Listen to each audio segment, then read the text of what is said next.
Bueno, muy buenas tardes, bienvenidos a una nueva clase. Bueno, antes que nada les pido disculpas por la demora, estuve la verdad con una gripe o un estado gripal muy fuerte. Eh, la verdad que como les escribí en el campus, la verdad que estaba prácticamente sin voz. Todavía me cuesta un poco eh, hablar muy de corrido, así que la clase de hoy no va a tocar el total de los temas que figuran subidos al campus, porque la verdad que la que es instrumentos financieros es muy larga y la verdad que me agarran ataques de tos, no creo que pueda completarla de un tirón, así que preferí hacerla en dos veces. Hoy lo que voy a hacer es dar la parte de moneda, la parte de variaciones de las tasas de cambio, que es lo que es moneda extranjera, y, y dejar para más adelante lo que es el instrumento financiero, porque realmente es muy larga y no estoy en las mejores condiciones. Así que bueno, básicamente comentarles eso. Además que la parte de instrumentos financieros tiene mucho de trabajo práctico, que por supuesto no se los voy a mandar en completo porque realmente hoy es lunes, del sábado se han perdido 2 días y no les puedo cargar a ustedes la misma cantidad de trabajos cuando se atrasó la clase, así que eso lo vamos a regular nosotros. Y por otro lado les queríamos decirles, estamos muy conformes con los resultados del examen. La verdad que estuvieron muy bien.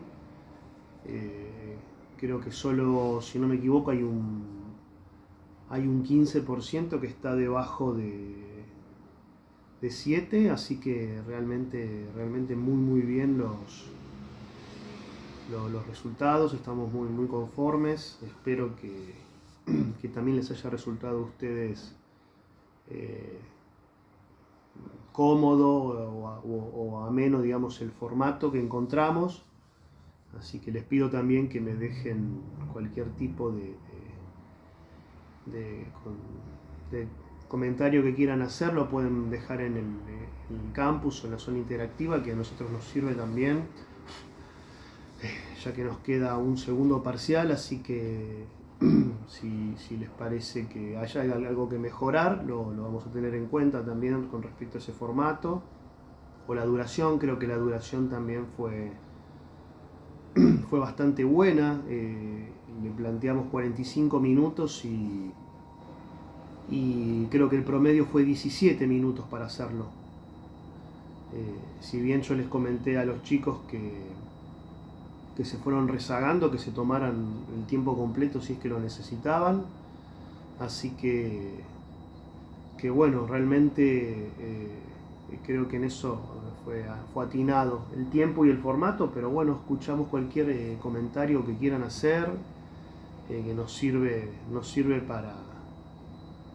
para mejorar, por supuesto. Pero dado que las notas fueron muy buenas, estamos realmente muy conformes. Así que bueno, como les había comentado también, para este segundo parcial son muy poquitas las clases, la carga es muy grande, por lo menos con esta unidad de lo que es instrumentos financieros, la carga es muy grande porque es una unidad larga. Estas dos de hoy no tanto, que es lo que es moneda funcional e impuesto diferido. Van a ver que lo de hoy va a ser un poco más llevadero porque bueno,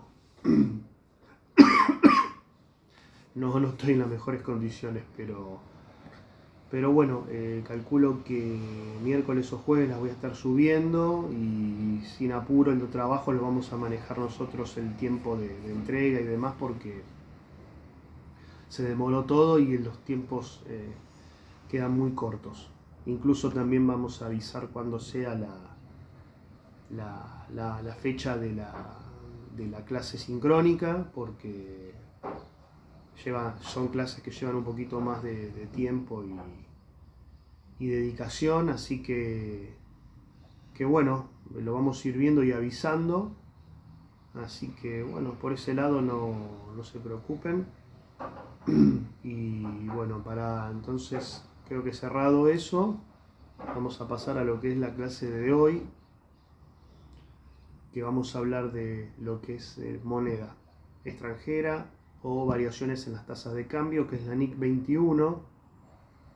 Yo le subí como siempre los contenidos al campus, así que vamos a arrancar con la primera. Hoy no voy a seguir el formato de leer todo, como por los motivos que le dije, estoy muy complicado con la garganta y no me puedo esforzar tanto, así que voy a hacer como un paneo general, pero realmente son comprensibles. Y bueno, por supuesto que cualquier duda que tienen siempre estamos disponibles para responderles. Así que bueno, vamos a comenzar con lo que es el método método temporal, método corriente, todo lo que tenga que ver con el cambio de la moneda extranjera, ¿no? Entonces, hoy lo que vamos a hablar, como vinimos hablando de normas internacionales, ¿qué pasa como es natural? Cuando una empresa tiene operaciones comerciales que cruzan la frontera, o sea, operaciones comerciales internacionales, como pasa normalmente todos los días, se va a encontrar que hay diferentes monedas. Tenemos por supuesto, la Unión Europea, que tiene el euro, tenemos el dólar, pero así todo hay muchas más monedas, no son las únicas. Entonces, la contabilidad internacional lo que nos da es esta norma, que es la número 21, y esta norma, como siempre, nos va a tratar de tener un objetivo claro, y lo que nos va a explicar es cómo registrar de manera correcta en los estados financieros todas estas operaciones que se pacten o realicen en moneda extranjera. Nos va a explicar también cómo tratar los negocios que tenemos en el exterior y cómo convertir los balances, nuestros balances, a la moneda que nosotros elijamos o la que nos exija la ley. Básicamente eso es lo que va a tratar esta normativa. Por eso les dije, no voy a ir leyendo todo porque me quedo sin voz muy rápido. Más o menos se la voy guiando igual.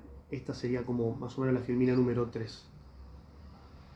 Si vamos a la norma pura, nos vamos a encontrar que se aplican 3 situaciones del día a día de la compañía o de cada compañía, ¿no?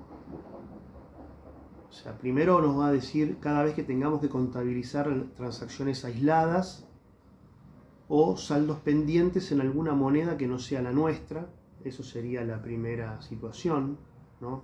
Estamos hablando de transacciones aisladas o saldos remanentes. Esa sería la primera de las situaciones. La segunda sería cuando nos toque consolidar o aplicar algún método de participación en negocios en el extranjero y que por supuesto llevan sus registros en otra moneda. Y tercero es cuando la propia empresa decida o necesita presentar sus números en una moneda de presentación diferente a la habitual. O sea, tiene que presentar sus estados financieros en otra moneda que no es la habitual o la que le exige la ley. Son esos 3 casos. Entonces, ¿qué nos dice la normativa?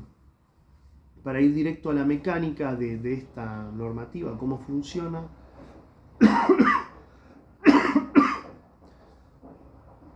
nos obliga a entender 3 pilares fundamentales de esto. Lo primero habla de moneda funcional, ¿no? Funcional, ¿por qué? Porque es la manera en que opera el negocio, ¿no? nos dice que es la moneda del entorno económico principal en el que opera el negocio, ¿no? La moneda en que la empresa se mueve, gasta y recauda, ¿no? La segunda es la moneda de presentación, que es el signo monetario en el que decidimos formular y mostrar los balances hacia afuera. Uno es funcional, cómo funcionamos; presentación, cómo lo mostramos; y la tercera es la moneda extranjera o divisa, ¿no? La norma la define por descarte en este caso. Es cualquier otra moneda que sea diferente a la funcional de la empresa. O sea, nos dice, perdón, nos dice, por ejemplo, si la moneda funcional nuestra o de una pyme es el peso, el dólar técnicamente es una moneda extranjera. Básicamente es eso, no hay mucho más que analizar. Ahora, ¿qué nos dice la normativa? Dice, para determinar los factores para determinar la moneda funcional. Bueno, acá es la parte interesante, donde nos dice, bueno, ¿y cómo determinamos nosotros entonces cuál es la moneda funcional? ¿Cómo lo determina la empresa? ¿No? ¿Cómo dice, a ver, cuál es nuestra moneda? Bueno, entonces nos da 4 factores para evaluar y nos dice que nos va a determinar si la moneda es funcional o no y cuál es, ¿no? Primero, ¿cuál es la moneda que influye principalmente en los precios de venta de nuestros productos? Segundo, la moneda del país cuya regulación y fuerzas terminan fijando esos precios. Tercero, ¿en qué moneda se consiguen los fondos de financiación como préstamos o emisión de obligaciones? Y cuarto, ¿en qué moneda se guardan los cobros que entran por las operaciones diarias? Y para esto entenderlo tenemos un ejemplo que es bastante clásico, que es una empresa agrícola que produce en la provincia de Buenos Aires, ¿no?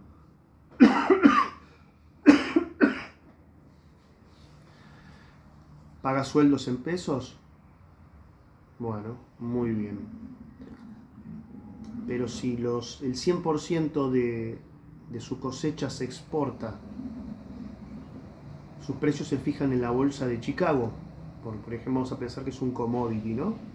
La bolsa de Chicago nos dice cuánto vale el maíz, el trigo, etc., ¿no? El cereal que queramos. Entonces, en ese caso, el precio está fijado por la bolsa de Chicago, que es Estados Unidos, y que tiene otra moneda que es el dólar. Los competidores operan en dólares también. Entonces, la empresa tiene que ir ya tomando como elementos para determinarlo. Dijimos, ¿pagamos sueldos en pesos? Sí. Ahora nuestros precios están fijados en dólares. Los competidores operan en dólares. Y el banco que nos financió las cosechadoras, o nos financió las semillas, los insumos, también los financiaron en dólares. Entonces, ¿estamos en Argentina? Sí, pero el entorno económico principal está dolarizado. Entonces, para este tipo de negocio específico, la moneda funcional es el dólar, según la NIC 21. No sé si se entiende lo que dice la normativa. Son 4 elementos que tenemos que contemplar. De 4 acá tenemos 3 que están regidos por el dólar. En la Argentina, si lo vamos a pensar en frío, el 90% va a entrar de esta manera, porque casi todos los productos en el mundo globalizado tienen un precio fijado en dólares, y los competidores también están en dólares. Yo no la voy a complejizar tanto la situación, por eso el ejemplo es bien específico, ¿no? Estamos hablando del campo, donde sabemos que que son commodities, este tipo de cereales, como si habláramos de café o de banana, por ejemplo, si Argentina produce, sí, exporta Argentina banana, no café, pero bueno, si lo pensamos, si Argentina exportara café, pasa similar. El café tiene un precio internacional y por más que paguemos sueldos en pesos, todos los insumos están financiados en dólares, los competidores están regidos en dólares, entonces para la NIC 21 la moneda funcional va a ser en dólares. Como les decía, no lo vamos a complejizar tanto porque yo no creo que el 90% de la industria, de cualquier producción, va a estar regida en dólares para el caso argentino, pero acá hablamos en general a nivel mundial, no solamente nos enfocamos en Argentina, así que no se preocupen tanto, solamente para hacer el ejercicio de pensar cómo se rige, ¿no? Necesitamos esos 4 factores para determinar cuál es nuestra moneda funcional. Ahora, continuamos. ¿Y qué dice? Hay un cambio también de moneda funcional, que tiene una regla estricta, ¿no?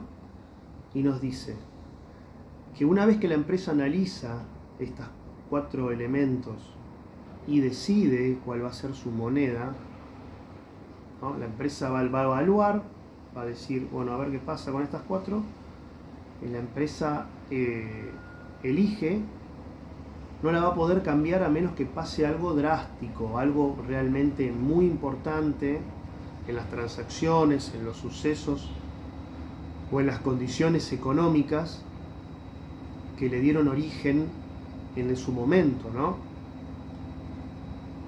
Y tampoco es algo que se va a cambiar de un año a otro o por un motivo puramente fiscal. Tendría que ser algo drástico. Imagínense que no sé, que se destruye la bolsa de Chicago y ahora el que rige el precio del trigo es la bolsa de Taiwán. Entonces, bueno, ahora la moneda funcional puede que sea el yuan. Es un ejemplo, simplemente, es como para que lo piensen de una manera drástica, sí. Simplemente es un ejemplo. No se puede cambiar porque sí o porque nos conviene ahora trabajar en pesos. No se puede. Tiene que estar sumamente justificado. Entonces, pasando a la filmina número 7 aproximadamente, 7, 8 y 9, que dice transacciones y reconocimiento inicial.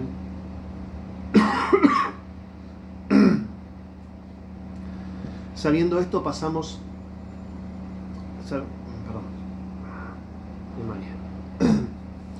Sabiendo esto pasamos a las transacciones corrientes, ¿no? Una transacción en moneda extranjera es cualquier compra, venta o préstamo cuyo importe se pacte en una divisa diferente a nuestra moneda funcional, ¿no? Cualquier transacción en moneda extranjera diferente a nuestra moneda funcional. Entonces, ¿qué nos dice? Al momento del reconocimiento inicial, la regla es directa. Tomamos ese importe en moneda extranjera y lo multiplicamos por el tipo de cambio de contado vigente a la fecha en la que se hizo la transacción, ¿no? Es como cuando viene el resumen de la tarjeta con un cargo en dólares. Bueno, funciona más o menos parecido. Se toma cómo hace la tarjeta de crédito, toma ese valor en dólares, lo multiplica por el tipo de cambio al cierre, usted debe tanto. Bueno, esto es lo mismo, más o menos es lo mismo. La compañía dice que toda transacción en moneda extranjera va a ser cualquier compra, como dije, compra, venta o préstamo que se pacte en una divisa diferente a la nuestra. A la nuestra, la funcional, siempre digo una nuestra, ¿no? A la que determinamos como funcional. Entonces agarramos ese valor, lo multiplicamos a la fecha de cambio, de tipo de cambio que se hizo la transacción. Lo mismo que un resumen de tarjeta bancaria.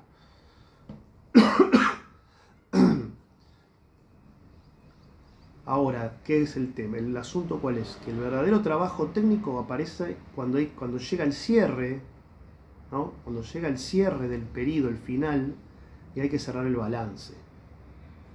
Y ahí la NIC 21 nos pide que clasifiquemos las cuentas en 3 bolsas distintas, ¿no? Que vamos a tener por un lado las partidas monetarias, ¿no? Que van a ser como funciona en nuestro balance, lo que va a ser efectivo, bancos y créditos con clientes. Y esto es dinero líquido, entonces como es dinero líquido, nos pide que la actualicemos con el tipo de cambio de cierre a la fecha de balance. Y la diferencia de cambio de esa actualización va directamente a estado de resultado del ejercicio como un componente financiero. Ahora, la diferencia de cambio, ahora lo que pasa es que las partidas que no son monetarias, valuadas al costo histórico, como las maquinarias o los inventarios, ¿no? Esas se quedaron como congeladas al tipo de cambio del día de la transacción. Entonces, ¿qué pasa? Como quedaron con ese tipo de cambio cuando se hizo la transacción, al cierre no generan diferencia de cambio. Tenemos ese asunto, ¿no? Ahora, ¿qué es lo que pasa? Si tenemos partidas no monetarias medidas a valor razonable, sí las tenemos que convertir al tipo de cambio en el que se calculó ese valor razonable. O sea, es medio engorroso, yo lo entiendo. O sea, tenemos dos asuntos con las partidas no monetarias. Las que están valuadas al costo históricos quedaron como congeladas. O sea, no van a ajustar al cierre. Quedaron como congeladas. Pero las que fueron medidas a valor razonable, sí hay que convertirlas al tipo de cambio de la fecha en que se calculó ese valor razonable. Entonces, si ese ajuste va a patrimonio a través de otro resultado integral, la diferencia de cambio se guarda también en otro resultado integral.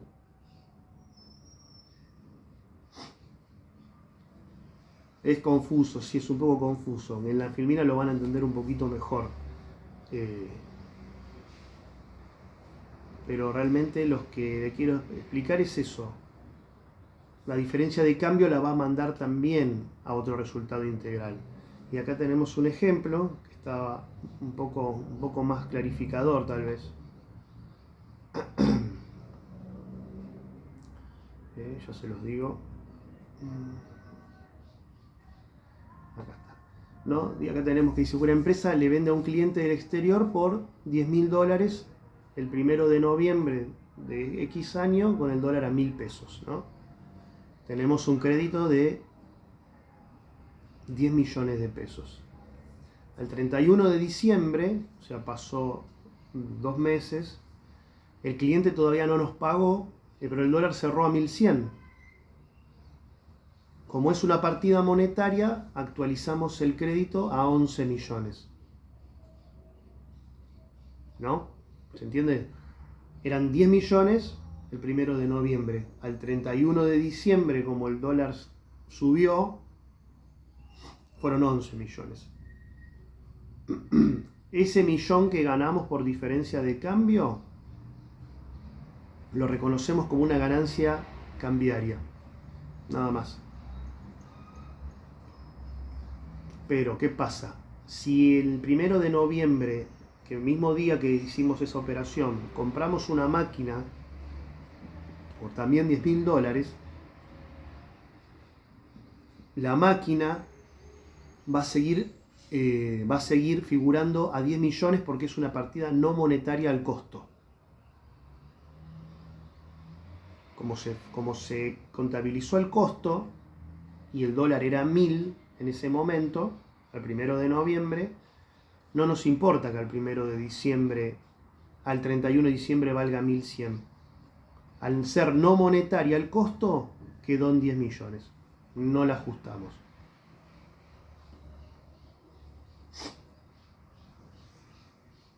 Y acá nos dice, estas últimas filminas nos dicen lo siguiente, dice, ¿qué pasa si la moneda funcional, la moneda en la que funciona la compañía, es diferente a la moneda de presentación? ¿No? Esto es interesante porque nos plantea dos caminos metodológicos, ¿no? El primero es el método temporal, ¿no?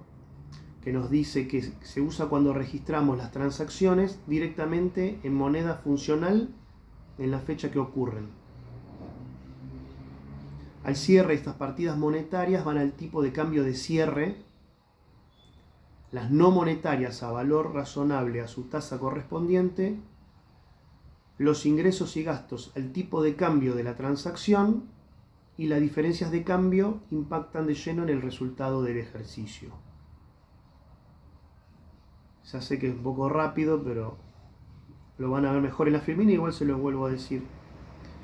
¿Qué nos dice? ¿Qué pasa cuando nuestra moneda funcional no es la misma que la moneda de presentación? Entonces tenemos el método temporal, nos dice eso, que registramos las transacciones en la moneda funcional en la fecha en que ocurren. Entonces al cierre, las partidas monetarias van al tipo de cambio de cierre. Las no monetarias van a ir al valor razonable a su tasa correspondiente, los ingresos y gastos al tipo de cambio de la transacción y las diferencias de cambio van al resultado del ejercicio. El segundo camino es el método corriente. Ese era el método temporal, este es el método corriente. Y acá convertimos todo un juego completo de estados financieros hacia la moneda de presentación. Esto es un poco más complejo porque ahora todos los activos y pasivos se van a convertir directamente al tipo de cambio de cierre. Y las cuentas de ingresos y gastos se convierten a la tasa de la fecha de cada transacción, o a un promedio del periodo si fuera más práctico. Entonces, en este método, ¿qué es lo que sucede? Las diferencias de cambio surgen por mezclar la tasa de cierre en el balance y la tasa histórica en los resultados. No van a tocar el resultado del año, sino que se van a acumular de forma separada en el patrimonio neto como otro resultado integral. Simplemente van a ir a otro resultado integral para no afectar el patrimonio neto. Simplemente eso, para no mostrar una realidad distorsionada, que es siempre la idea de nuestras normas internacionales contables. Y bueno, finalmente, para cerrar este tema, la NIC, por supuesto, como pasa con todas las otras normas que nos pide, anotar todo, ¿no? Anotar todo. Información a revelar. ¿Qué nos dice? Todo tiene que estar por escrito en nota a los estados financieros. Siempre es la misma premisa, ¿no? Hay que revelar el importe exacto de todas las diferencias de cambio que mandamos a resultado, la conciliación de los saldos que acumulamos en el rubro otro resultado integral, y si la moneda de presentación es distinta a la funcional, hay que explicitarlo informando las razones de esta decisión. Y lo mismo hay que informar si en el año hubiera un cambio en la moneda funcional. Explicarlo y justificarlo. Bueno, con eso estaríamos con la primera parte de la clase de hoy.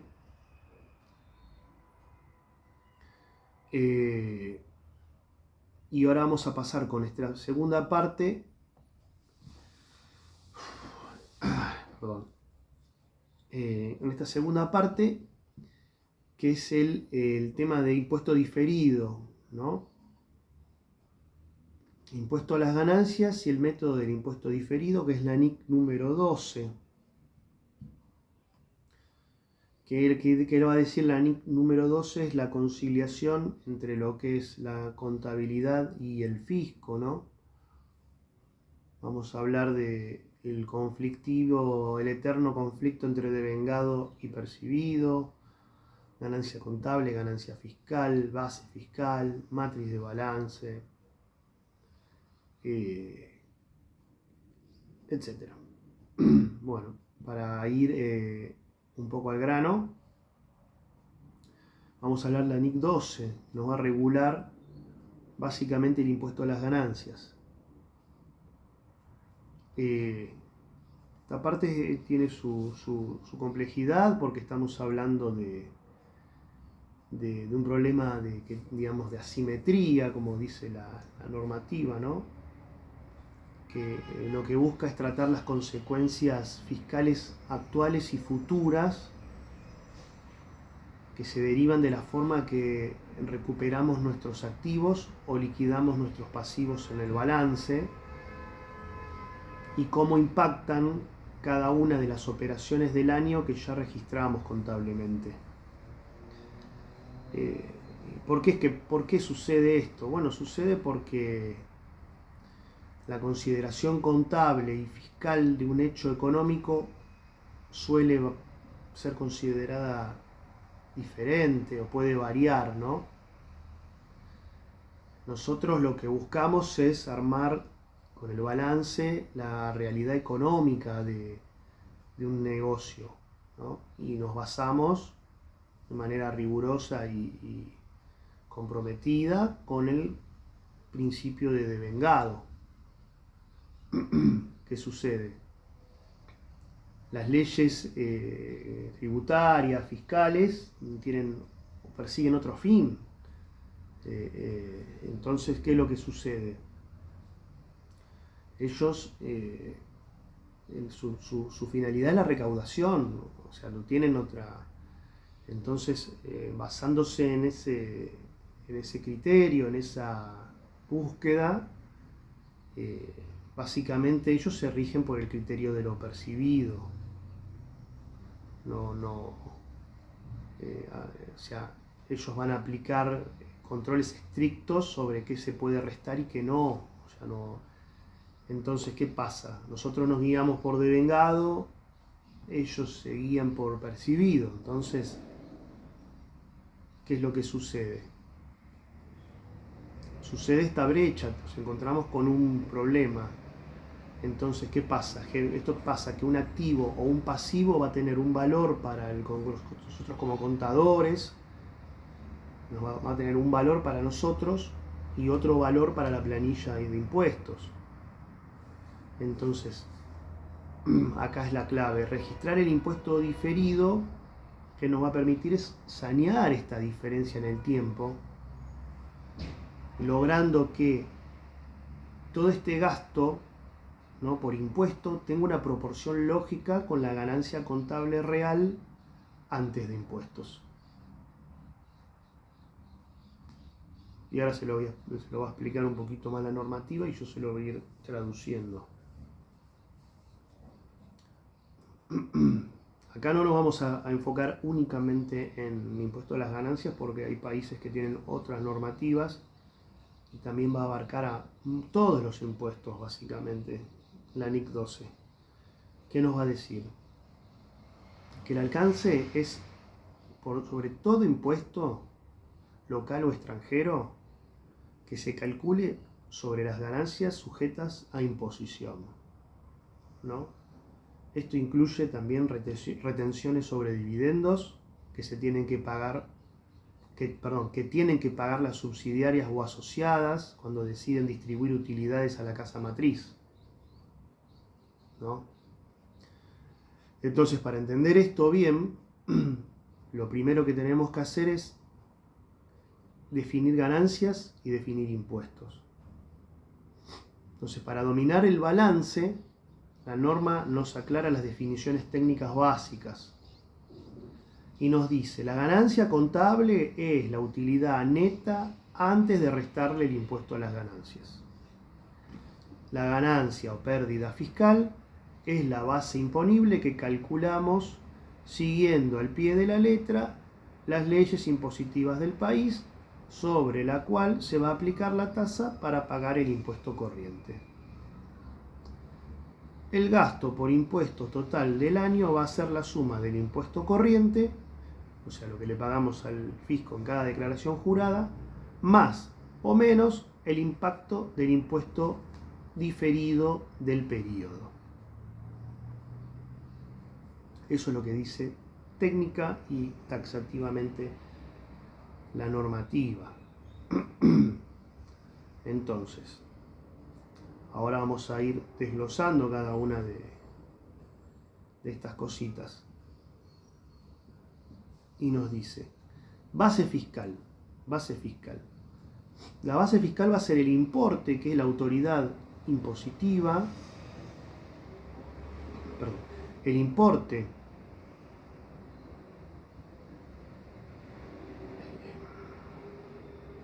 me perdí técnicamente lo que decía en base fiscal. El importe que la autoridad impositiva le atribuye a cualquier activo o pasivo, ¿no? Entonces, básicamente, ¿qué nos dice? El importe que la autoridad impositiva le atribuye a cualquier activo o pasivo. Esa es la base fiscal. Muy bien, es un importe, bárbaro. Si hablamos de un activo, su base fiscal es el monto que nos van a dejar deducir de los beneficios económicos futuros cuando recuperemos ese activo. Si es un pasivo, la base fiscal va a ser su valor en libros contables menos cualquier importe que el fisco nos deje deducir de esa partida en los años siguientes. Entonces, ¿qué pasa? Cuando el valor contable en libros no coincide con la base fiscal, tenemos diferencias temporarias. Si al revertirse en el futuro nos van a obligar a pagar más impuestos, son diferencias temporarias imponibles y dan origen a un pasivo por impuesto diferido, ¿no? Ahora, si en el futuro nos van a restar menos impuestos, son diferencias impositivas o temporarias deducibles, ¿no? Y generan un activo por impuesto diferido. Básicamente eso. Entonces, tenemos acá unos ejemplos para entenderlo, porque dicho así es complejo y lo entiendo. Así que acá tenemos unos ejemplos que están bastante buenos, ¿no? Dice, si tenemos intereses por cobrar con un valor en libro de 100, ¿no? 100 pesos. El fisco dice que esos 100 pesos van a pagar impuestos cuando los cobremos, ¿no? La base fiscal del derecho de cobro es 0, ¿no? Porque todavía no existe ese activo para el fisco. ¿Se entiende eso? Es un derecho a cobrar. ¿Voy a cobrar 100? Sí, se supone que me lo van a pagar. Pero ¿qué nos dice? Nos dice que eso lo va a generar en la medida que se cobre en efectivo. Entonces, hasta que no se cobre en efectivo, no va a generar un impuesto todavía para el fisco. La base va a ser de 0, ¿no? Todavía ese activo no existe. Nos dice eso. Básicamente nos dice eso. Bárbaro. Ahora, si tuviéramos deudas por gastos acumulados de 100 y la ley dice que el gasto se deduce cuando se paga, la base fiscal es 0. Los 100 en libros menos los 100 deducibles en el futuro.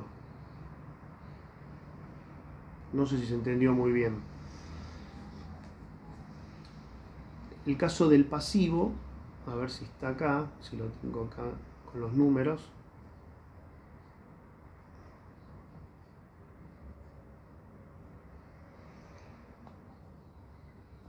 Acá el sistema funciona al revés. ¿Por qué funciona al revés? Porque acá nos dice, si tuviéramos intereses por cobrar, hasta que no lo cobremos, no nos van a poder, no tenemos base fiscal. Ahora, si tenemos deudas por gastos, y la ley dice que el gasto se deduce cuando se paga, la base fiscal va a ser 0, porque aún no lo pagamos. Eso básicamente es lo que nos dice. Y, ¿qué nos dice?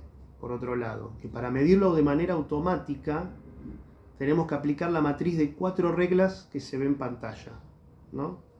creo que es la filmina número 24, creo que si no me equivoco, se llama La matriz del balance, si lo quieren para seguirlo. Y nos dice, la regla número 1 dice, si un activo contable es menor que su activo impositivo, nace un activo por impuesto diferido. O sea, si activo contable menor que activo impositivo, tenemos un activo por impuesto diferido. La regla 2 dice, si un activo contable es mayor que su base fiscal, se genera un pasivo por impuesto diferido. Si un pasivo contable es mayor que su pasivo impositivo, nace un activo por impuesto diferido. Y la regla número 4 dice, si un pasivo contable es menor que su pasivo impositivo, se devenga un pasivo por impuesto diferido. ¿Es un chino? Sí, la verdad que es un chino como suena, pero es cuestión de verlo, e ir pensándolo. Y tampoco quedarse en ese punto, porque no es el objetivo nuestro que quemarles la cabeza con esto, es básicamente entender la normativa, no que mañana presenten un balance estrictamente en normas internacionales. Si seguimos avanzando y vemos la parte de diferencias permanentes, la norma nos dice que no todo se difiere en el tiempo, ¿no? Las diferencias sin efecto fiscal futuro o permanentes son conceptos que se computan contablemente, pero que la ley impositiva nos prohíbe deducir, ¿no? Por ejemplo, algunos ejemplos de estos son donaciones no deducibles, gastos rechazados, multas o reintegros por exportación exentos. Estas partidas no generan impuesto diferido. Impactan directamente en el impuesto del año en curso corriente. No hay mayor... Son esos casos como muy puntuales donde no hay diferimiento. Y acá hay un ejercicio práctico, ¿no? Que es para ayudar un poco, ¿no? Es una simulación donde se le aplica una tasa del 35%, que es un poquito para ayudar a entender, y se me fue.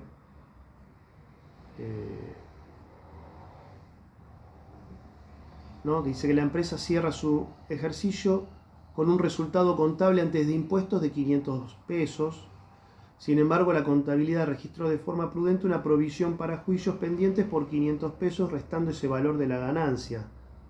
Cuando vamos a liquidar el impuesto, el gobierno nos frena y nos dice, che, pero eso es una estimación. No te puedo dejar que te deduzcas ese gasto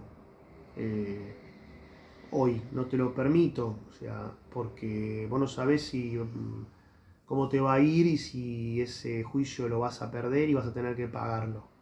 Entonces, en el futuro, cuando termine el juicio y lo pagues, yo te lo admito que te lo deduzcas.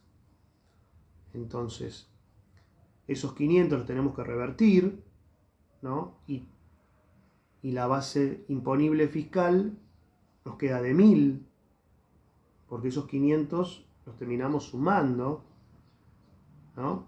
Se le aplica esa tasa que les dije del 35% y el impuesto corriente es de 350 pesos.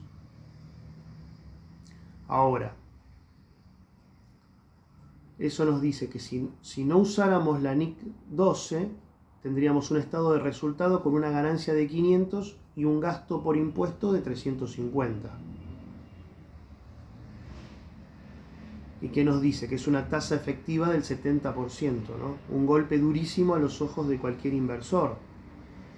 Porque si 350 vas a pagar de impuestos sobre 500 de ganancia, es una barbaridad, ¿no? ¿Quién va a invertir en una compañía que tiene que pagar semejante impuesto? Entonces, ¿cómo se soluciona esto? Bajo el método del balance. tenemos un pasivo contable que es la provisión de 500 pesos y un pasivo impositivo de 0. Aplicando la regla 3 de nuestra matriz, donde el pasivo contable es mayor al pasivo impositivo, pasivo contable es 500, pasivo impositivo es 0 por ahora, determinamos que tenemos una diferencia temporaria a nuestro favor. ¿Se entiende? Pasivo contable 500, pasivo impositivo 0 por ahora. Entonces, determinamos que tenemos una diferencia a nuestro favor. Entonces registramos un activo por impuesto diferido de 175 pesos, que es el 35% de 500. Entonces, el asiento contable, ¿qué hace? Un activo por impuesto diferido de 175 pesos y acredita impuesto a las ganancias diferido como una cuenta de resultado por 175 pesos también en el haber. Gracias a esto, el gasto neto por impuesto baja a 175, ¿no? Porque era 350, si no. Devolviendo una tasa razonable de 35% sobre la ganancia contable, que era 500. Entonces, si bueno, ganaste 500, te retuvieron 35, listo. Pero no 70 como era el caso anterior. Y ahora tenemos el caso en el año X2, que es la continuación, ¿no? En el año X2, ¿qué pasa? Espera que me perdí. Perfecto. El juicio que teníamos se resuelve. ¿Qué pasa? La empresa ahora tiene que pagar estos 500. Entonces, ese año tenemos una ganancia antes de impuesto de 600, ¿no? Pero ahora pagamos en efectivo. Entonces el fisco dice, listo, ahora te podés deducir los 500. Entonces a nuestras 600 que teníamos de ganancia de este año, le podemos restar esos 500 que ahora sí son deducibles. Y nuestra base imponible nos queda apenas 100 pesos, ¿no? El impuesto va a ser de 35 nada más, porque 35% de 100, sí, 35 pesos. Y en este periodo que hacemos la reversión de la diferencia temporaria. Como la deuda se canceló, la diferencia entre la contabilidad del fisco queda en 0. Entonces ahora lo que vamos a hacer es consumir el activo diferido que guardamos del año anterior haciendo el asiento inverso. Debitamos el impuesto a las ganancias diferido de 175 y acreditamos el activo por impuesto diferido de 175. ¿Se entiende? Dimos vuelta al dimos vuelta al asiento del ejercicio del año anterior. Entonces, ¿qué es lo que va a pasar? Armamos el estado de resultados de este año del X2. El gasto total de impuestos va a ser 210, los 35 corrientes y los 175 diferidos que damos de baja. 210, 35 más 175. Y si calculamos la relación entre el gasto por impuesto de 210 y el resultado contable de 600, vemos que la tasa vuelve a dar otra vez 35%. Ahí nos dimos cuenta que está bien hecho lo que hicimos, ¿no? La comprobación matemática es que nos da la tranquilidad que hicimos correcto. Entonces, si miramos el acumulado del X1 y X2, vamos a ver que la empresa terminó pagando los mismos 385 totales de impuesto corriente al gobierno. O sea, el método del impuesto diferido no le hace ganar ni perder plata al Estado, simplemente lo distribuye técnicamente de acuerdo al impacto financiero del resultado de cada ejercicio económico para respetar nuestro criterio de devengado y no deformar los balances ante terceros, ¿no? Para no haya una lectura errónea como ese caso que decíamos, ¿no? Dice, ¿se te sacaron el 70% de impuestos? No. Es más difícil, pero bueno, la explicación para hacerlo correcto es esta, diferirlo para que se entienda que es un poquito, y así, si fuera a 5 o 6 años, se va todo yendo ajustadito para que siempre tenga esta proporcionalidad y esta razonabilidad.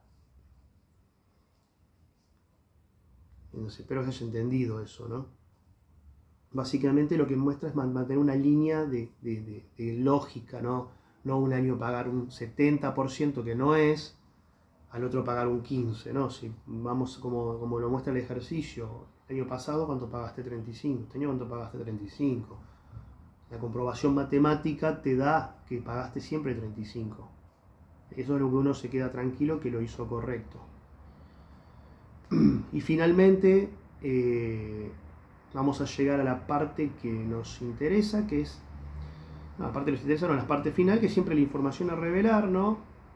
Que la NIC, por supuesto, 12 nos va a dar las pautas de presentación, como siempre. Nos va a permitir compensar activos y pasivos por impuestos corrientes únicamente si la empresa tiene el derecho exigible legalmente de netear esos importes y si tiene la intención real de liquidarlos por el neto o de forma simultánea. Después, bueno, lo que hay que informar por separado, los componentes del gasto por impuesto, corriente y diferido, presentar la conciliación numérica entre el impuesto cargado a resultados y la ganancia contable multiplicada por la tasa impositiva, detallando cuáles fueron las diferencias permanentes de cada año.